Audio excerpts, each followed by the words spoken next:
C'est quoi la limite entre être souverain et être protectionniste?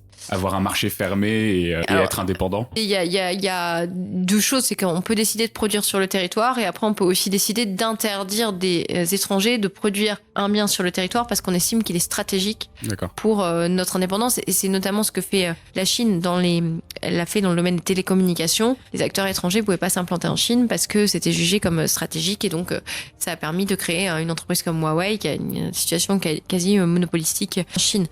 Nous aujourd'hui on n'a pas du tout cette culture-là en Europe. On ne ferme pas un marché parce qu'on le juge stratégique. La Chine ferme. Les États-Unis ont des trucs qui est plutôt l'extraterritorialité de leurs droits. C'est ce qu'on a dans le domaine de l'armement où si un composant fabriqué aux États-Unis est estampillé comme ITAR, s'il est dans un avion français par exemple, parce qu'il y a la norme ITAR, les États-Unis peuvent faire bloquer une exportation pour des questions de désentente avec l'État vers lesquelles on pourrait réexporter. Donc ça nous met dans une forme de dépendance. Donc ce que je trouve intéressant, c'est de regarder dans les chaînes de valeur quels sont les composants critiques à maîtriser sur le territoire.